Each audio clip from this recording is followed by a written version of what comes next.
Hello everyone, this is Yuvraj Gurjar and today we'll study equation of continuity.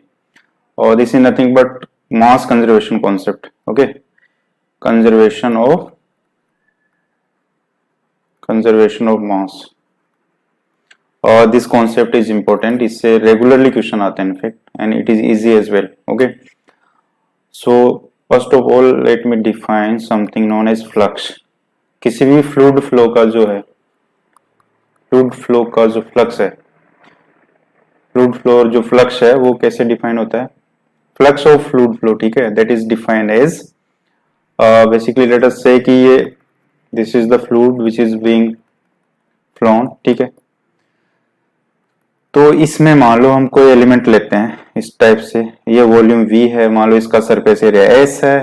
अब इसमें अगर ये कोई ds एलिमेंट ले लें हम, ठीक है, इस ds में मान लो कोई फ्लूइड पार्टिकल है एट पॉइंट P पे, ठीक है, और यहाँ पे जो नॉर्मल होगा ds का लेटर से ये दिस डायरेक्शन में है और फ्लूइड फ्लो है वो मान लो इस डायरेक्शन में कुछ हो रहा है, ऐसे मान लेते हैं फ्लूइड फ्लो लेटर से इस टाइप हो रहा है। ओके, तो इस टाइप से क्यू वेक्टर हो रहा है, ये डायरेक्शन है मान लो क्यू वेक्टर की यहाँ पे P पे।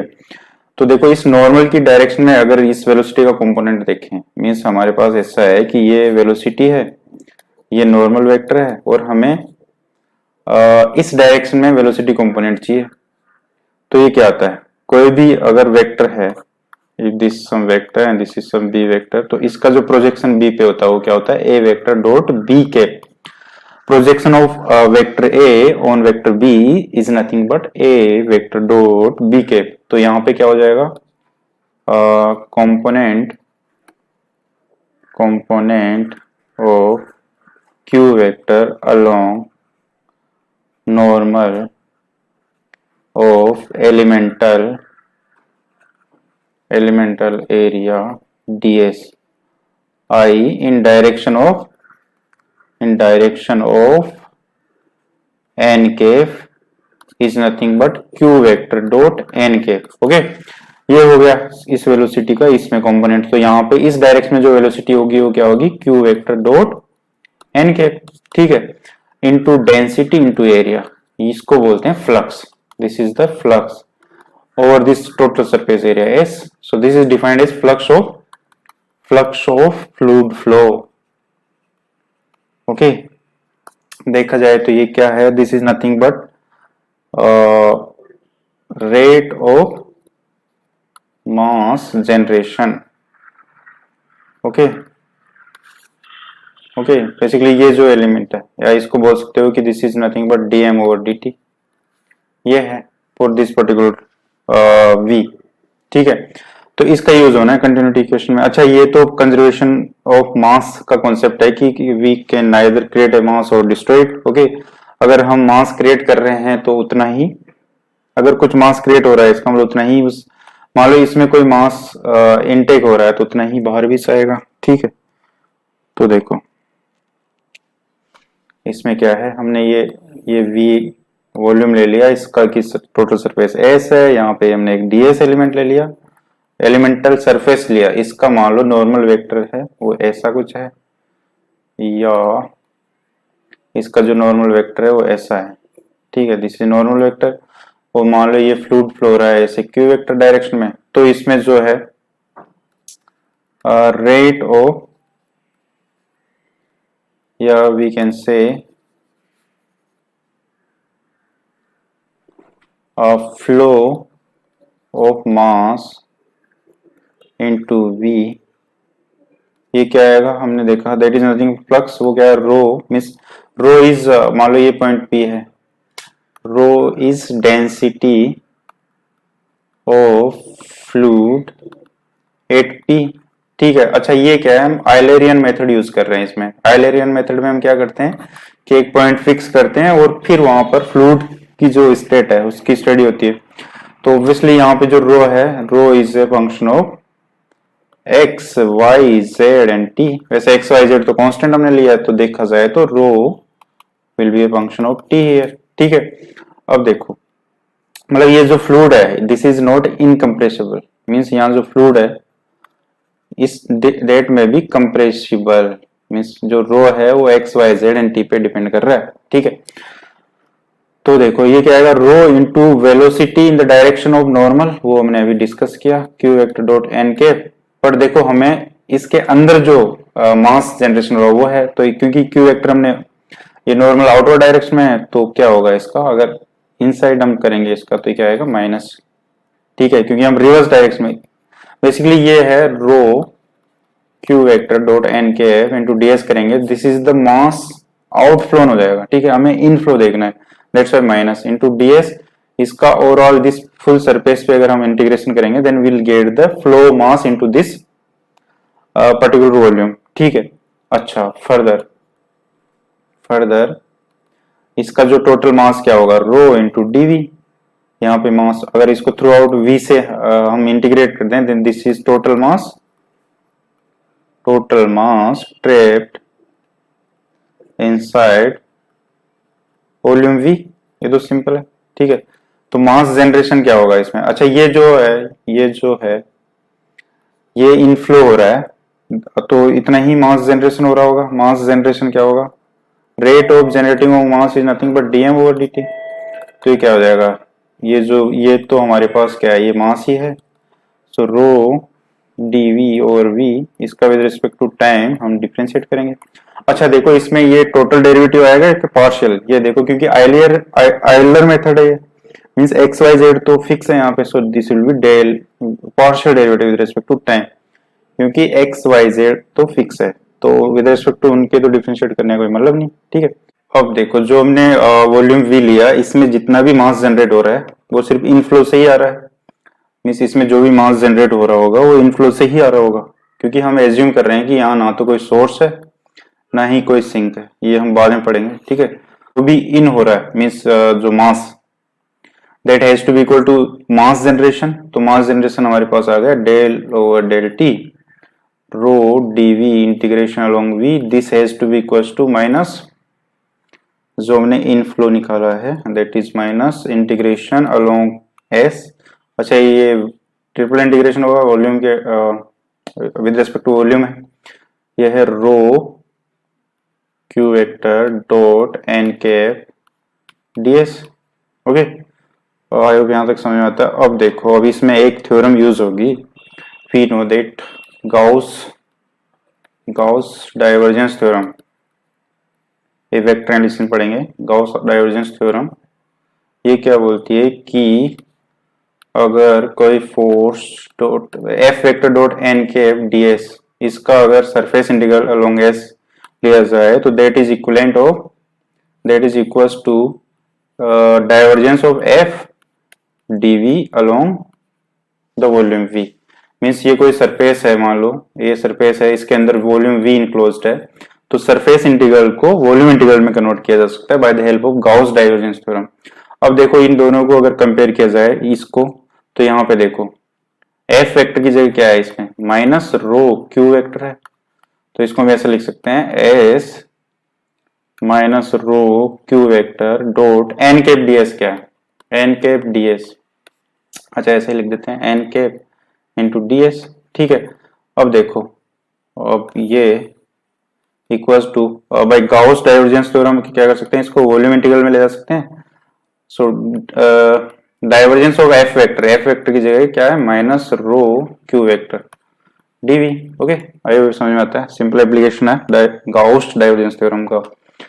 तो यहां से देखो हमारे पास क्या आ गया, del over del t volume integral rho dv equals to minus volume integral divergence of rho Q vector dv, और इसको देखो, अच्छा यहाँ पे देखो हमने क्या किया, ये आयलर्स मेथड यूज किया, मतलब एक पर्टिकुलर वॉल्यूम हमने फिक्स लिया हुआ है, ठीक है। तो इसका मतलब यहाँ पे जो है अगर इसको डिफरेंशिएट करेंगे तो इसको हम ऐसा बोल सकते हैं कि डेल रो और डेल टी रो डीवी ऐसा लिख सकते हैं, और this is a long volume we और ऐसा वी। अब देखो क्योंकि डीवी तो कांस्टेंट है, या ऐसा कर सकते हैं del over del T DV, इसको we can write D over D T del V over del T, but जो वॉल्यूम है वो with respect to time change नहीं हो रहा, so this is zero because हम आयलर वाला मेथड यूज कर रहे हैं, एक फिक्स वॉल्यूम ले रहे हैं और उसके थ्रू एक फिक्स पॉइंट, उसके थ्रू जो भी फ्लूइड पार्टिकल पास हो रहे हैं उनकी हम स्टेट को स्टडी कर रहे हैं।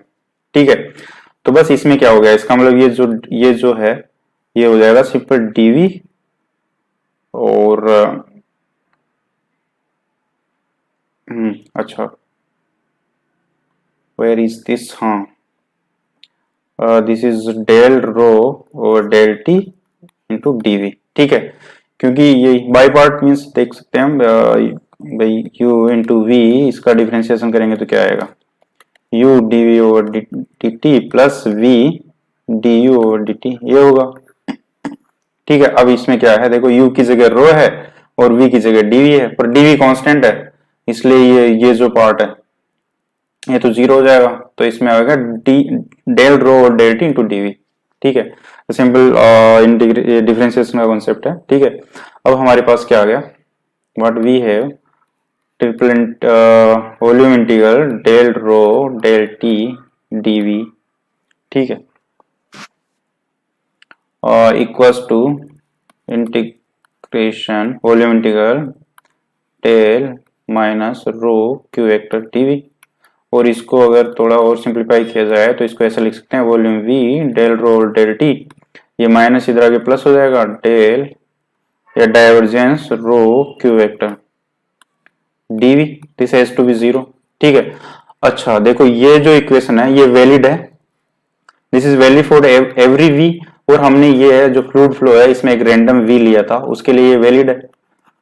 ठीक है, इसका मतलब ये हो गया कि अगर हम कोई और v भी लेंगे, लेट अस से v1, तो उसके अलोंग भी जीरो होगी। इसका मतलब जो है इसका जो इंटीग्रेंड है यही जीरो है, because even if we are changing the limit of integration तब भी इसकी वैल्यू जीरो यानी है। इसका मतलब इसका जो इंटीग्रेंट है del rho over del T plus divergence of rho Q vector that has to be zero. Okay, ये इसलिए हो रहा है because v is an arbitrary elemental volume. ठीक है, सो एक रैंडम v के लिए जीरो आ रहा है, इसका मतलब जो v है ये तो कांस्टेंट नहीं है, तो इसका मतलब यही जीरो होना पड़ेगा। ठीक, so this is nothing but this is known as continuity equation, यही कंटिन्यूटी इक्वेशन है। ठीक है, this is the continuity equation. Okay, now इसका डेरिवेशन इतना इंपॉर्टेंट नहीं है वैसे, बट ये हमें याद रखनी है। देखो डेरिवेशन करने का मकसद यही रहता है कि उससे हमें ये पता हो जाता है कि प्रोसेस क्या है इस टाइप इक्वेशन का, क्योंकि कभी मीन्स रेयरली इन केस पूछा जाए और जिसमें कि जैसे एक आई थिंक 2014 में क्वेश्चन आया था that was related to variation of parameters, differential equation में ओडी में वेरिएशन ऑफ पैरामीटर्स। तो जनरली जो हम पढ़ते हैं वो सेकंड ऑर्डर डिफरेंशियल इक्वेशन के लिए होता है, तो उसमें फर्स्ट ऑर्डर डिफरेंशियल इक्वेशन के लिए पूछा था कि solve this by the method of variation of parameter. अब जिसको प्रोसेस पता था डेरिवेशन का वेरिएशन ऑफ पैरामीटर का वो उसको आसानी से कर सकता था। ठीक है, और जिसको प्रोसेस पता नहीं था वो क्या कर रहे थे, जैसे इस टाइप कुछ इक्वेशन थी, इस टाइप कुछ इक्वेशन थी, मान लो dy by dx plus some fx y equals to some qx, मान लो इस टाइप कोई इक्वेशन थी, इसको सोल्व करना था वेरिएशन ऑफ पैरामीटर से। तो लोग क्या कर रहे थे, क्योंकि सेकंड ऑर्डर के लिए पढ़ा था तो इसको एक बार और डिफरेंशिएट करके फिर कर रहे थे, सो that is not a valid answer. But अगर इसका प्रोसेस पता था वेरिएशन ऑफ पैरामीटर की कि उसको कैसे डिराइव करते हैं तो वो आराम से हो जा रहा था। ओके, दैट्स वाई जो भी जितने भी डेरिवेशन है वो एक बार देख लेने चाहिए। ठीक है, क्योंकि अगर इस टाइप क्वेश्चन आता है तो वो एक एडवांटेज है, और इनफेक्ट कोई भी टॉपिक है अगर उसके डेरिवेशन हम अच्छे से देखेंगे then it will be easy to understand that topic. Okay, तो अब ये इक्वेशन हमें याद रखनी है। Okay, so equation of continuity, equation of continuity, ठीक है, ये इसको आइलरियंस इक्वेशन ऑफ कंटिन्यूटी बोलते हैं बिकॉज आइलर मेथड से हम किया। तो this is given by del rho del T plus divergence of rho Q vector where q vector is nothing but the velocity vector, ठीक है, ऑफ द फ्लूइड। और ये तो हमें पता ही है, this is nothing, del is nothing but del over del X I J cap del over del Y plus K cap del over del Z. ठीक है, अगर इसको कार्टेशियन सिस्टम में देखा जाए, और रो क्या है, रो इज डेंसिटी, यहाँ पे जो रो है, rho is density of the fluid. Okay, और ये जो फ्लूइड है, ये हमने एक जनरल फ्लूइड लिया है, means this may be compressible and all those. अब इसकी स्पेशल केस लेंगे हम, ठीक है। ओके सो अच्छा, कार्टेशियन कोऑर्डिनेट सिस्टम में क्या होगा, कार्टेशियन में क्या हो जाएगा, del rho over del t, तो ऐसे ही रहेगा, ठीक है। और इसको वी कैन राइट दिस, और रो की वेक्टर इसको ऐसा कर सकते हैं, I del over del x plus J del over del Y plus K del over del Z dot rho U vector plus rho V vector plus rho W vector, ठीक है।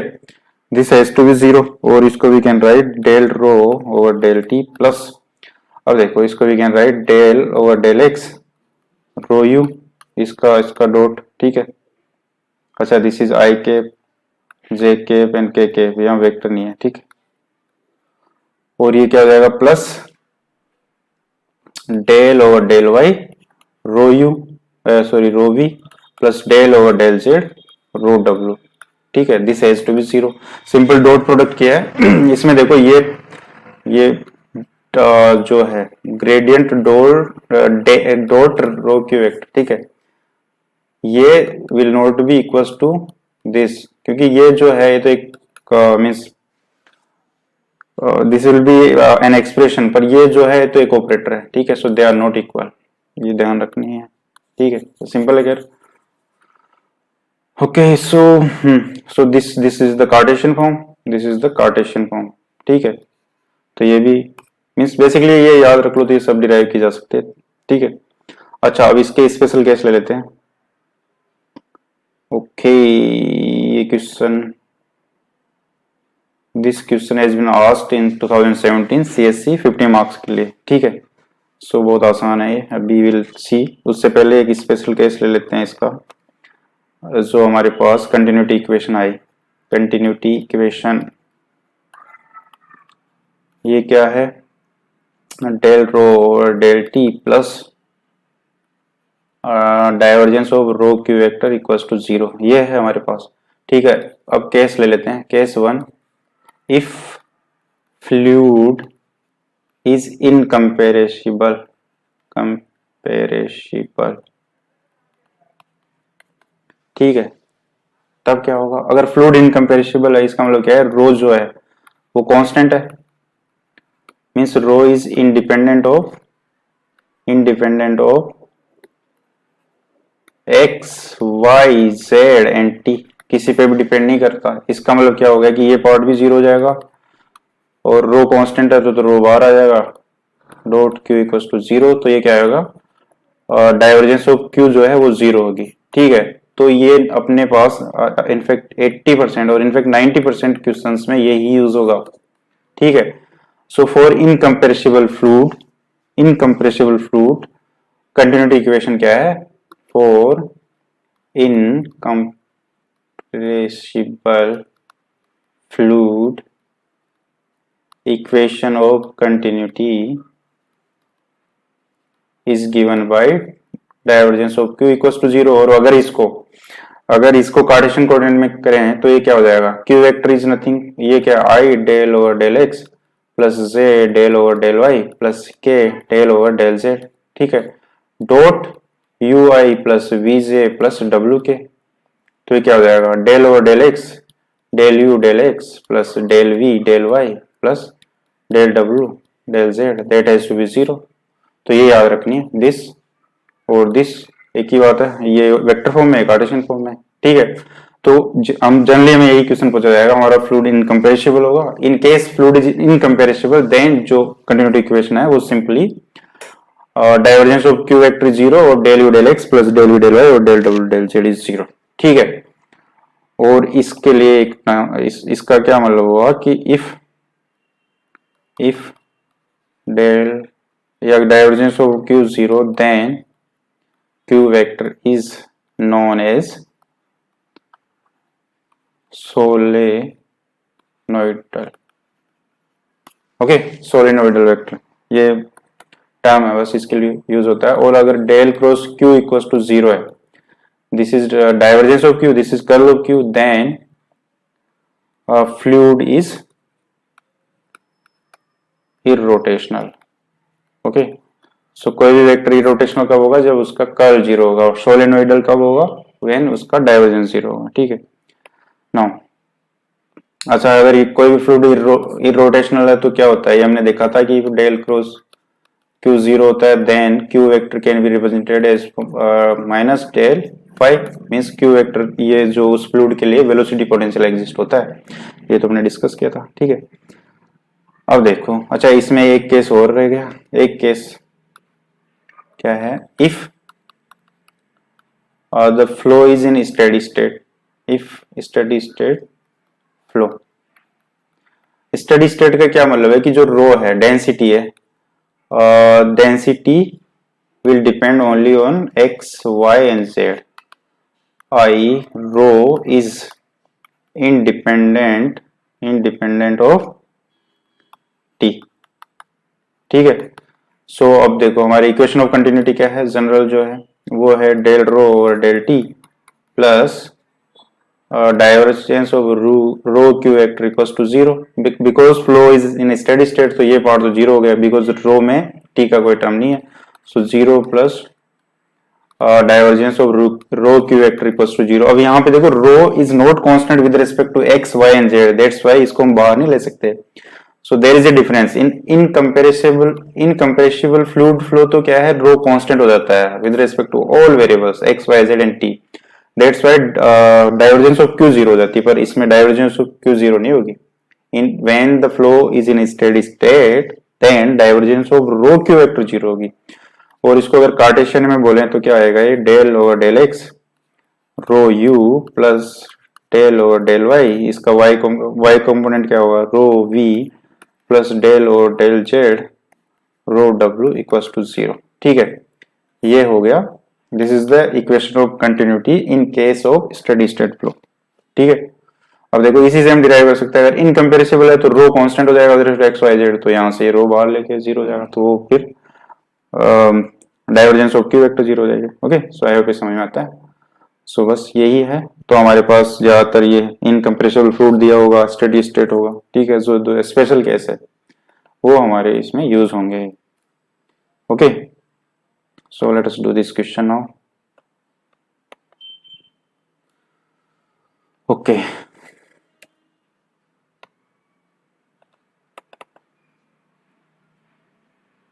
okay, so this was asked in 2017 CSC, this was for 15 marks, very easy question in fact। ठीक है, और इस type के question आते हैं। ठीक है, तो देखो क्वेश्चन क्या बोलता है, if velocity of an incompressible fluid at the point is given by this, देखो इनकम्प्रेसिबल फ्लूइड, ठीक है, then prove that the liquid motion is possible, liquid motion is possible means that liquid is following the continuity equation. ठीक है, and the velocity potential is this. Okay, so देखो इसमें liquid motion is possible if this fluid satisfy continuity equation। Okay, so continuity equation क्या है, del rho over del T plus divergence of rho Q vector equals to zero. Here fluid is incompressible, so rho is constant with respect to x, y, z and t। ठीक है, that's why ये क्या हो जाएगा, divergence of q is zero, और del u del x plus del v del y plus del w del z equals to zero, ये continuity equation हो जाएगी। If this is being satisfied then we are done. ठीक है, तो हमारे पास देखो ये वेलोसिटी वेक्टर गिवन है, u कंपोनेंट ये है, u is 3x z divided by r power 5, v is 3yz r divided by 5 and w is 3z square minus r square divided by r की power 5। okay, so now बस अब हमें ये देखना है कि this satisfy the equation 1 or not। okay, so now del u और del x अगर किया जाए, मीन्स यू को with respect to x differentiate कर रहे हैं, तो z तो कांस्टेंट हो जाएगा, 3z कांस्टेंट है, x का क्या हो जाएगा डिफरेंशिएशन 1 और पावर 5 ऐसे कैसा रहेगा। अच्छा यहाँ पे r square is nothing but x square plus y square plus z square, this is given. So plus 3xz को ऐसे के रखेंगे, r की पावर 5 करेंगे तो -5 r की power 6 del r over del x। अच्छा यहाँ से देखो 2r del r over del x करेंगे, अगर with respect to x differentiate कर रहे हैं तो दिस इज 2x, इसका मतलब del r over del x is nothing but x by r, ठीक है। और क्योंकि ये जो है y x y z में सिमेट्रिक है, तो in fact del r over del y क्या हो जाएगा, del r over del y is nothing but y by r and del r over del z is z by r, ऐसे ही कर लेंगे, ठीक है। तो बस इसको थोड़ा और सिंप्लीफाई कर देते हैं, 3z डिवाइड बाई r की power 5 minus 15xz divide by r की power 6 del r over del x is x by r, so this is x square divided by r, ठीक है। आई होप ये समझ में आता है। So that is del u over del x। ऐसे ही del v over del y करेंगे तो क्या होगा, ओके v क्या है,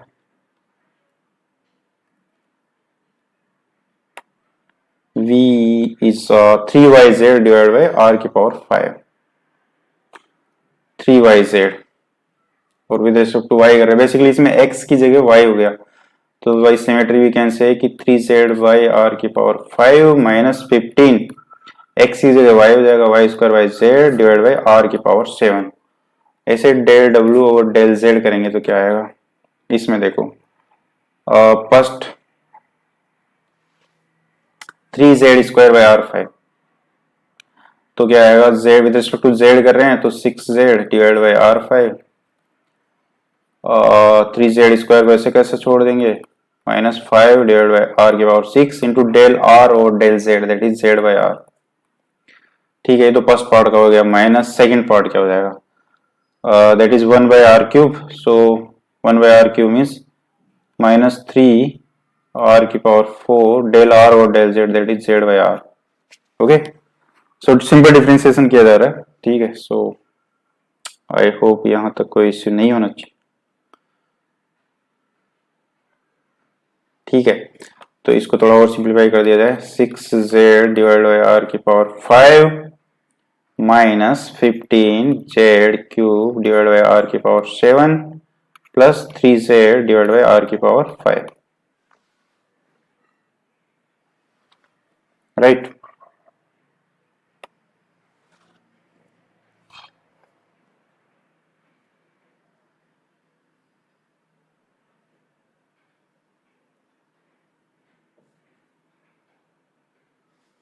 ठीक है, अब देखो, अब इनको ऐड कर दिया जाए, okay.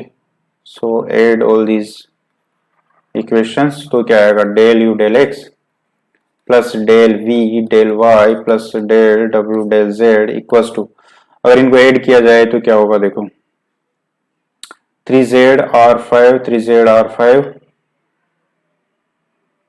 And this is 9z r5, ठीक है। सो 9 एंड 6 कितना हो गया, 15 z डिवाइड बाई r की पावर 5, राइट।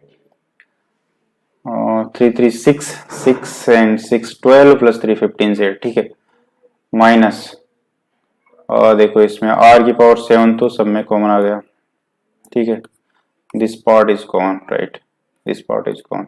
अब इस r की पावर 7 15 भी सब में कॉमन है, ठीक है। और क्या कॉमन है, z सब में कॉमन है, और क्या है, और अंदर है x square plus y square plus z square, okay.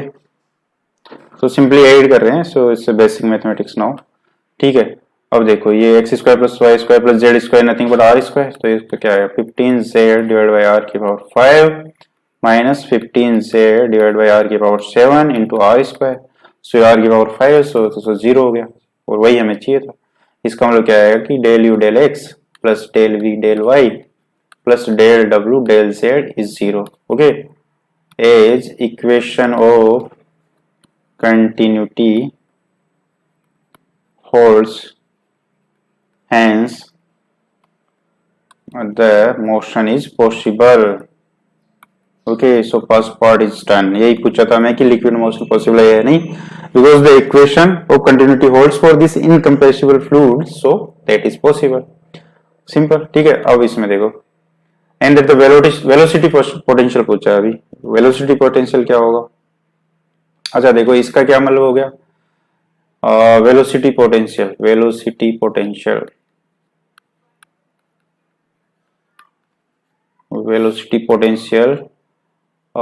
q vector equals to minus gradient of phi. This phi is the velocity potential, तो ये phi हमें पता करना है. So first we have to see if velocity potential exists or not. ठीक है, तो एक तरीका तो है कि हम कर्ल ऑफ q क्रॉस या q वेक्टर जो है वो देखें. if that comes out to be zero vector, then yeah we can say that velocity potential exists. उसके बाद we can say कि we can write q vector is minus gradient of phi and then we'll get the phi that will give the velocity potential. but उससे थोड़ा lengthy हो जाएगा. so what we can say कि let if possible q vector equals to minus del phi. okay, हम लोग ये assume कर रहे हैं कि लेट अस एज्यूम दैट ऐसा phi एग्जिस्ट करता है कि q equal to this. Okay, और अगर ये ऐसा phi, if we are able to get phi such phi, then we'll say कि yes what we assumed is correct. so we can say कि yes velocity potential exists and उसकी value जो भी आएगी वो हम बता पाएंगे. ठीक है, तो उससे ये मेहनत से हम बच जाएंगे. ठीक है, so what we can say कि q वेक्टर क्या है? ui plus vj plus wk that is equals to minus del phi del x I plus del minus del phi del y jk minus del phi del z kk. ठीक है, अब दोनों तरफ compare करेंगे. तो u क्या given है हमें? वेलोसिटी यहाँ पे गिवन है हमें 3xz by r की power 5 that has to be equals to minus del phi over del x. ठीक है, ऐसे ही 3yz गिवन है v, this has to be equals to minus del phi by del y and 3z square minus r square divided by r की power 5 that is w. ये minus del phi और del z के equal होगी. ठीक है, अगर इन equations को satisfy करने वाला phi if we are able to calculate then we are done. ठीक है, तो अब क्या करेंगे हम? let us solve this equation. इसमें क्या है, विद रिस्पेक्ट टू अगर हम लोग x इसको इंटीग्रेट करें, so minus 3xz divide by r की पावर 5 dx प्लस इसमें जो भी कांस्टेंट आएगा वो that will be function of y and z, क्योंकि हम y और z को कांस्टेंट एज्यूम कर रहे हैं यहाँ पे, integrating with respect to x. ठीक है, अब देखो इसमें इफ ये r जो है r स्क्वायर क्या है? x square plus y square plus z square. r को late us assume a variable here, तो अगर इसको दोनों तरफ से डिफरेंशिएट किया जाए विद रिस्पेक्ट टू x तो क्या आएगा? 2r dr equals to 2x dx. y और z को कांस्टेंट एज्यूम किया जा रहा है, so r dr equals to x dx. क्योंकि इस इक्वेशन में डेल फाई और डेल एक्स था, means with respect to x differentiation जो है फाई का वो ये आ रहा है. इसका मतलब वी आर एज्यूमिंग कि y और z जो है कांस्टेंट है. ठीक है, तो बस इसको ये रख दिया जाए. माइनस 3z तो कांस्टेंट है, इसके लिए x dx can be written as r dr divide by r की power 5 plus f y comma z, means f is function of y and z. Minus 3z ये क्या आएगा? 1 by r4 that is r की power minus 4 plus 1 divide by minus 4 plus 1 plus f y comma z, और this is nothing but 3 से 3 का z divide by r की power 3 plus f y comma z. ये आ गया हमारे पास 5. ठीक है, अब ये 5 है, इसको भी सेटिस्फाई करेगा. ठीक है, तो अगर इसको with respect to y differentiate किया जाए, डेल फाई और डेल y किया जाए तो क्या आएगा? z तो कांस्टेंट है, r का करेंगे तो क्या आएगा? माइनस 3 डिवाइड बाई r की पावर 4 डेल r और del y that is y by r. ठीक है, सिंपल डिफरेंशिएशन किया जा रहा है. ठीक है, plus del f over del y, क्योंकि this is a function of y and z, that's why partial derivative होगा इसका. ठीक है, ये क्या हो जाएगा? अच्छा, दिस डेल फाई और del y is given as minus 3yz by r की पावर 5, और ये भी यही आ गया. So this and this will cancel out. इसका मतलब del phi over del y is nothing but 0. Okay, इससे व्हाट वी कैन से कि जो f है in fact it is constant with respect to y as well. इसका मतलब क्या हुआ कि जो f है that is function of only z. ठीक है, एफ को हमने वाई और जेड का फंक्शन बोला था, पर विद रिस्पेक्ट टू वाई इसका डेरिवेटिव जीरो है, इसका मतलब इसमें वाई नहीं है, so f is function of z only. ठीक है, तो हमारे पास फाई क्या हो गया, phi is nothing but z by r cube plus f y z that can be replaced by g z. अब देखो, अब थर्ड इक्वेशन का यूज करेंगे। थर्ड इक्वेशन क्या बोलता है, थर्ड इक्वेशन बोलता है हमें ये डेल फाई और डेल जेड ये है, सो विद रिस्पेक्ट टू अगर जेड इसको डिफ्रेंशिएट किया जाए, okay, if we differentiate this with respect to del, तो ये क्या आएगा, 1 bye are cube,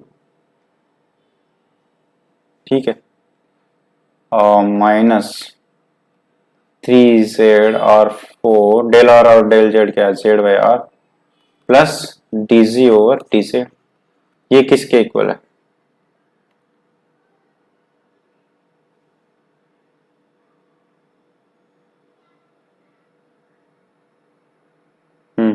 this is equal to minus of this, ठीक है, minus of this is equal to minus of 3z square minus r square divide by r की power 5, so 1 by r cube minus 3z square divide by r की power 5 plus dz over dz equal to minus 3z square by r 5 plus 1 by r cube.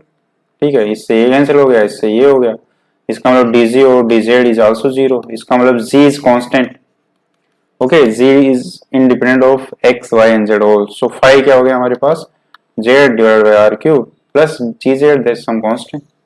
सो हमने assume किया था कि ऐसा कोई phi exist करता है या नहीं, हमने एज्यूम किया था कि लेटेस्ट कि फाई एग्जिस्ट करता है एंड इनफैक्ट एग्जिस्ट करता है, okay, our assumption is valid, hence velocity potential exists and that is equals to z by r cube। Okay, बस सेकंड पार्ट ये था, इसमें थर्ड पार्ट भी है, थर्ड पार्ट क्या है, स्ट्रीमलाइन पूछिए, सिंपल स्ट्रीमलाइंस। तो क्या है स्ट्रीमलाइंस का इक्वेशन ऑफ स्ट्रीमलाइंस, ये क्या है, dx over u equals to dy over v dz equals to w। This is the equation of streamline where u v w are nothing but x y and z component of q vector respectively.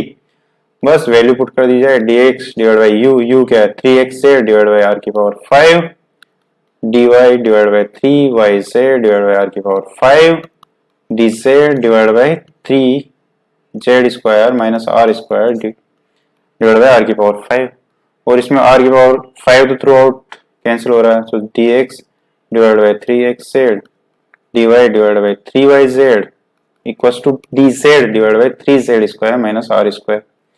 ये हमारे पास equation आ गई, बस इसको solve करना है। ठीक है, तो इसमें अगर इस पेयर को लिया जाए तो ये क्या आएगा, dx 3z दोनों में कैंसिल हो गया, x equals to dy by y, so this is nothing but y equals to c1x, ये होगी इसकी solution. ln x plus ln c equals to ln y, ये हमने कर दिया। ठीक है, c1 is constant of integration. Okay, ऐसे ही अब इसको अगर हमें सोल्व करना है, ठीक है,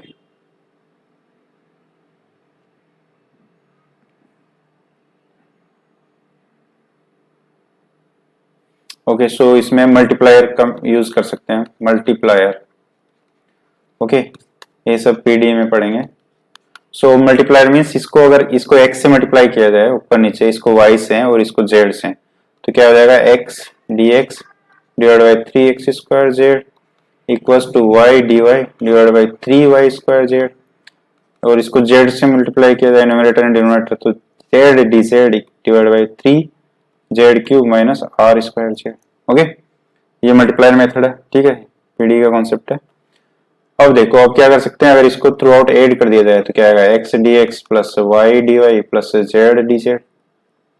ओके, हमने क्या किया, ऐड कर दिया।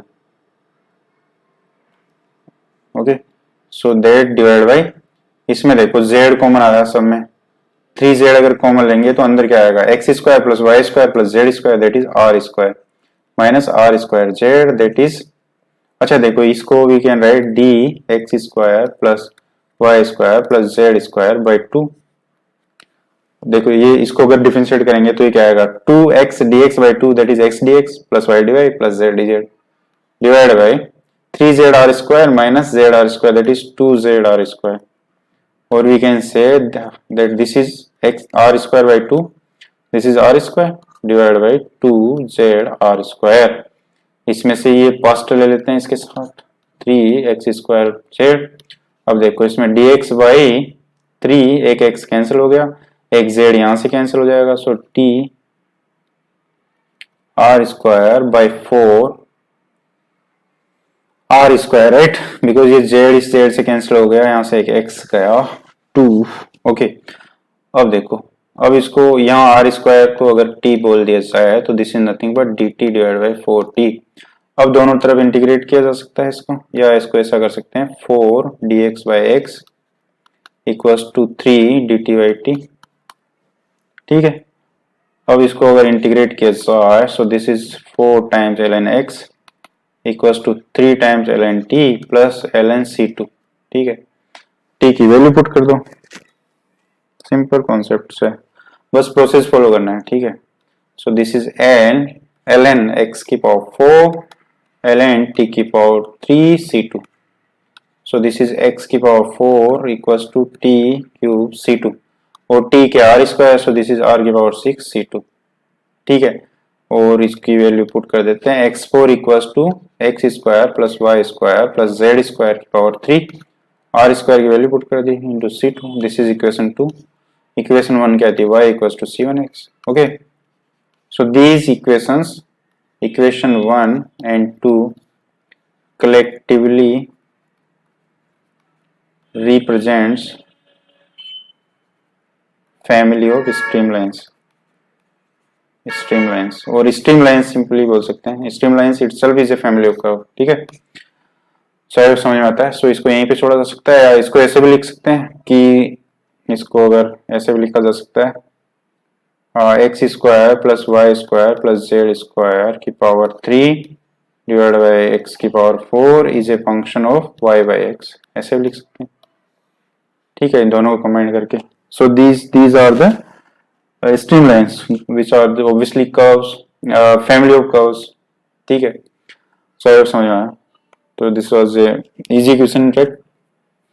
थोड़ा बस इसमें बोल सकते हैं कि लेंथी था थोड़ा सा, बट सिंपल कॉन्सेप्ट थे।